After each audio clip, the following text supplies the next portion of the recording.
boss, also known as Keniak, also known as I have chosen a name on Reddit at the moment. I grew up in Belgium, just like FL Studio, because that's made by a Belgium company called ImageLine. So that's pretty cool. Belgische trots.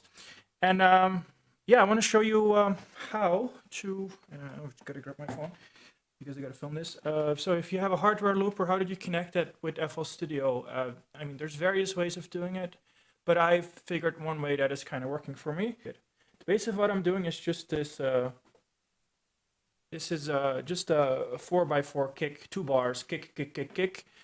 And when I press this button here, this is just it's linked to just a mute on Stylus RMX. It's just like link a controller, and there's a mute function on Stylus RMX, so I can mute it while it always keeps on running. Okay, so once I have my kick, as you can see, we're at 137 BMP right here, as you can see at the top. So in this case, we're using RC-505, but it's the same principle with any other hardware looper.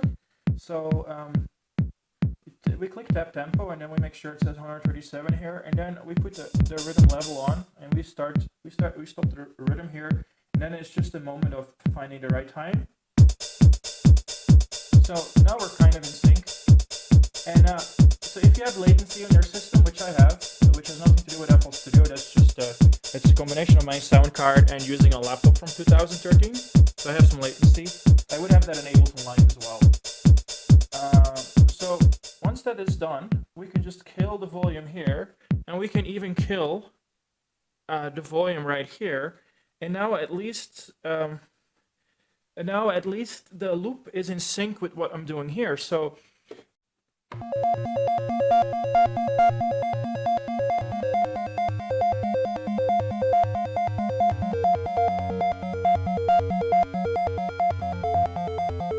one, two, three, four, and so now we looped it, and we looped it in sync.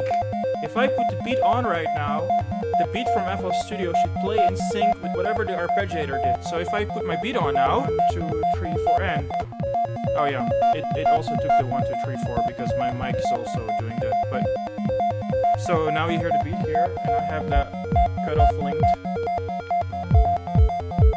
1, 2, 3, 4, and. So now we have one loop running in sync. Anytime we start it, it will be in sync with the beat. So what we also can do is we can go and edit the track here. So let me just record that as well. Hold on.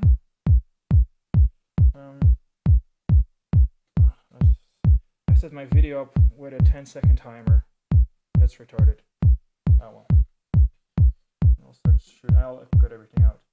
Okay, so now I'm recording on the video here. So one of the functions here, if you go under edit, is you can go to one-shot mode, which is pretty cool. Don't use it too much, but it's pretty powerful. So if we put one shot on, then we can just repeatedly press it. So now I can go.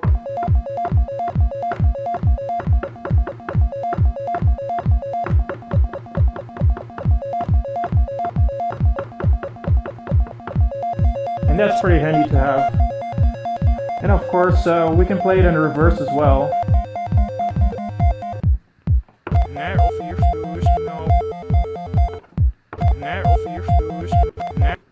And then we can use the stop button.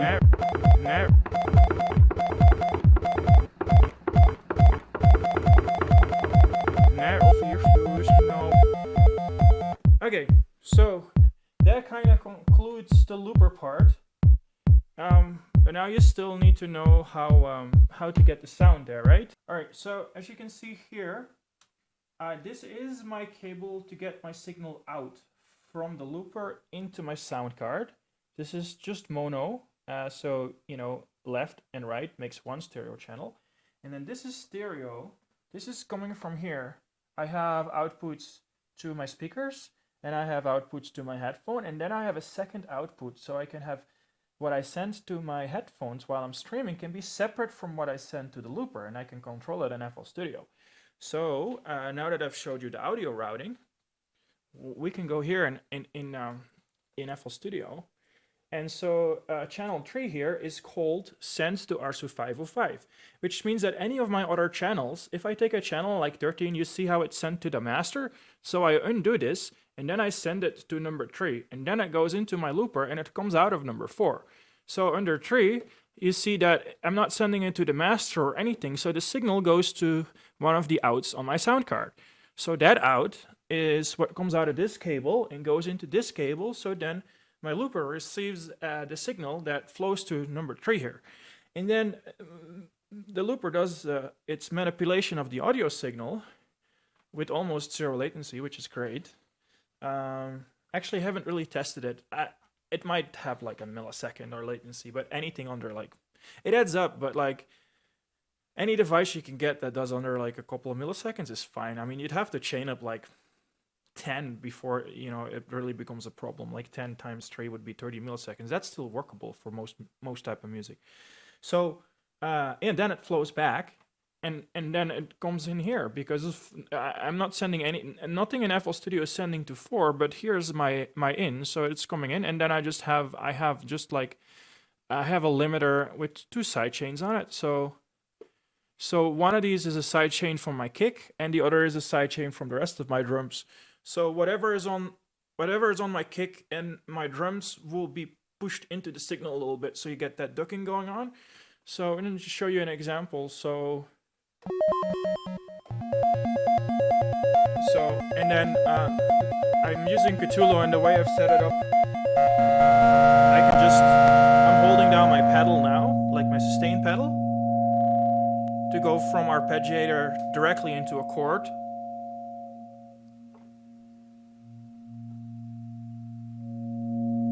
And then I can't see that right now, but I'm controlling the sustain on Serum right now, and the other sustain, I have 2 sustains here. I have my sine and my square.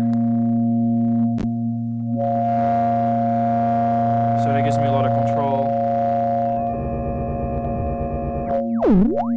So I have everything linked, so I can program synthesizers on the fly, because I have everything linked. Everything in Serum that I want to use is linked to my controllers here. And then if I make this loud enough, as you can see, this is now going through my looper, so I can also use the input effects on it. So it's really cool, because this is like, oh man, this is in the way. But there's a big button here that is very handy for when I'm doing something with one hand. And of course, anything I do here, I can lock it into place as soon as I press my sustain pedal and hold on. Now I let go and my signal is gone. But if I take, hold on, what do I do now? Why did that kill it? Oh yeah, that's because, yeah, I have to, yeah, so we're still in arpeggiator mode. And let me just kill the chords. Okay, so now, sometimes I get my arpeggiator stuck.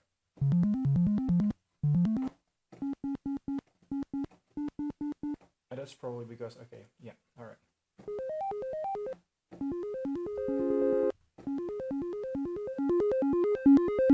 So add a little bit of delay.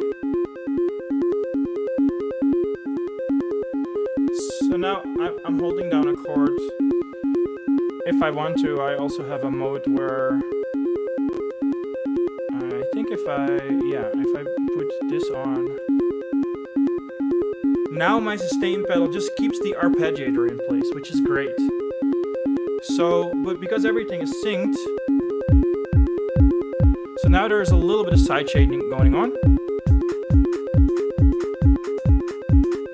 And if we want to play with that, we just have to change the dynamics of the limiter here. So now, this means that I can just kind of freeze audio, and I have my hands available, right? So, this is why I want a MIDI looper. That would be great. So I have an audio looper, and then a MIDI looper on the other side, and then I need an automation looper somewhere. So if I make a rhythm here, if I make a groove here, I want to be able to press a button on my automation looper, so I loop my automation. That would be amazing. Imagine being able to loop my automation and then speed up and slow down my automation. That would be amazing. So my hands are free now, I can't switch to a different instrument, but if I use like a layering system, I can do whatever. And of course, I have my second keyboard here, so once I have my signal, oh yeah, so now I let go of it. So and that's the whole reason why you want to have hardware loopers, because, so let's say this is our loop, but I want to move on and I don't want to use my hands anymore. So if we're synced in, and also I can control one of these, let me just wipe everything out. I also have a pedal hooked up to this. So I press my pedal, you see how this one goes red? So then if I have my two hands full, at least I can, otherwise I'd miss my timing on the button, right? 1, 3, 4. Press. I pressed a little too early there. So yeah, you're gonna have to work on your timings, because you'll get that wrong. Like the timings are, you gotta get really good at the timings, or if you get it wrong, everything's out of sync. So it's not easy, but once you pick it up, so 1, 2, and that's the other thing. Oh, come on. So now we got out of sync. So that happens a lot. So that is usually not too much work. You just gotta.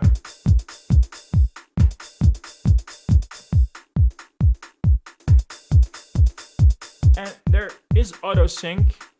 You can use that over USB. There's some form of auto sync that you can have going, but it's never worked really well for me. Plus my system picks up noise from the USB cable.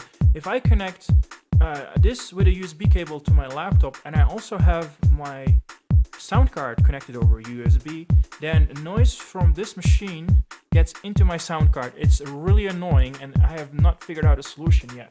So I need to get a better sound card, because it's from like 2008, but I'm not the richest dude on the planet. I'm starting to make a lot of money with just Twitch streaming now because of Bitcoin Cash. That stuff is like the shizzle. So I'll get a better sound card, and then I'll there's a million ways of syncing this up, but I just found a way that works for me. But I might find a better way in the future, and I'll let you guys know.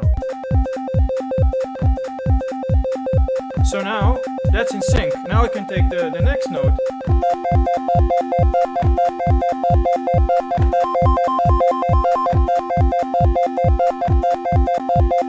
I didn't do it there, but oh well. Let's try again.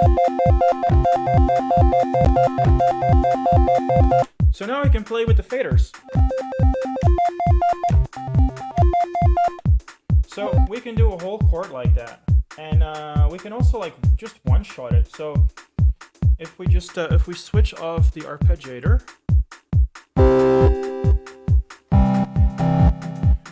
we go to one shot and we put that on, and then one shot on here and one shot on. Now we have 3 one-shots. So we do.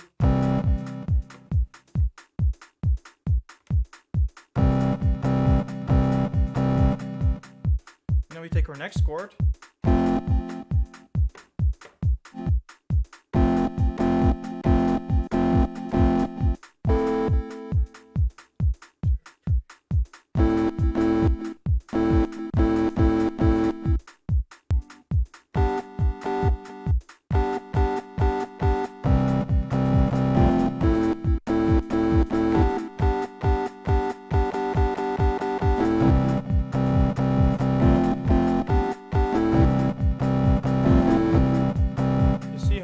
This becomes, and then of course you have the output effects. Once you have the audio in here, you can so that's flanger but or delay, but it's cool. The beat repeat is cool.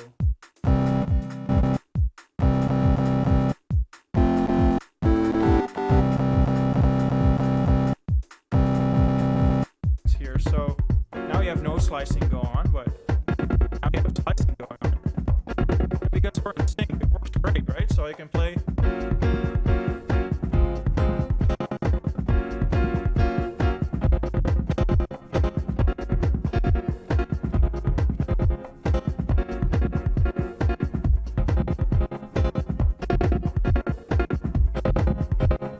So just use that as the basis of my loop. We'll delete all of these, and now we'll use the. Once in a while, I don't have to I can stream for 2 hours before I have to resync, as long as I don't get any. As soon as I have buffer underruns or stuttering there or run out of CPU power, I'm gonna have to resync because my computer will slow down, but this machine will stay at the same speed. So then there's a mismatch. See, so this is supposed to go 1, 2, 3, 4, 2, and it doesn't start there because I'm too much synced. I need, maybe now we're there.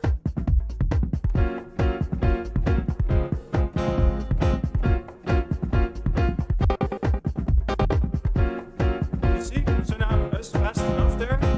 Yeah, I gotta anticipate that my loop is gonna end, and I need to be there like just a fraction of a second before it's supposed to end. Because this only quantizes. So if I miss my quantized threshold, then I'm out of sync either too late or too early, and then it doesn't work. At least it doesn't groove.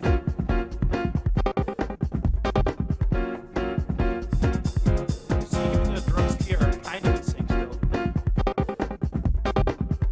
Now I can go take another instrument, next loop, and I can also layer it on top, which I usually do.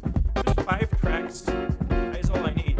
And while if I have a groove going on 3, I can come up with something in my head on the next 2 ones, and then I can just make the transition, because I think being a DJ is super boring. You just press play on other people's music. I think it's way more interesting for your audience if you just make everything on the fly, because that's what we do anyways, right? With FL Studio, we have fun all day, sometimes just making sounds, but why not combine that and just like enjoy yourself while you're entertaining a crowd? Like, I'm not even doing this for the money per se. I'm doing this because I want to do this, because I want to get better at it. And why not combine those two things? So I'm just practicing here for when I go play back on the streets, to get really good at this, and I make some little bit of money on the side. I mean, what's not to love about that?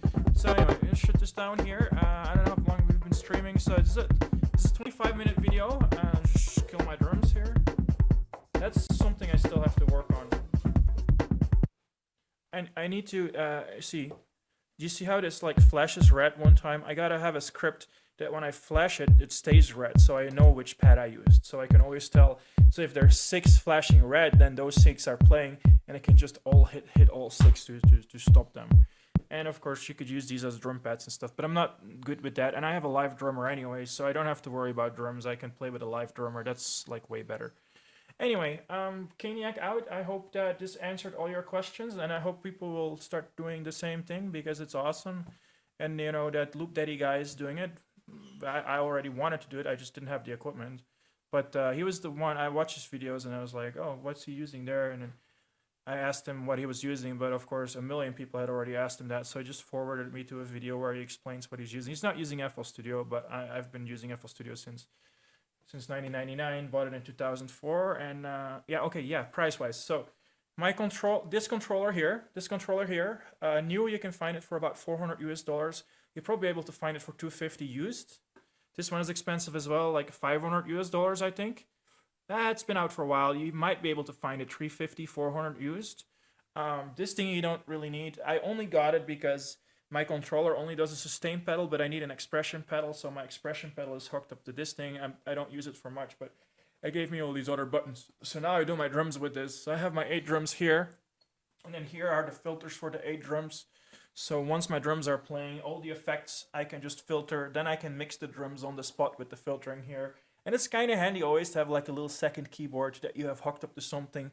So in the middle of a set and you're feeling like you're very creative at the moment, but you don't want to mess around with setting something up, then you always have like a little something that cuts through the lead, so you can just grab that and you can just start jamming around. Like I can just grab this in the middle of my set. I could just even like stand up and just like, walk around with it and make it all look funky. And then you have these thingies on the side here, and I haven't done that yet, but I just grab it and then it looks really cool because it's not about how you sound at all.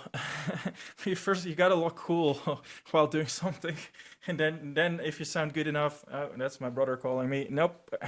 I guess he's probably watching my stream right now. Decline. Yeah. What else is there to say? Well, there's nothing to say. I tipped everybody a bunch of Bitcoin Cash. I got that from other people, so I'm just forwarding whatever people send me. So it's not, that's not my money.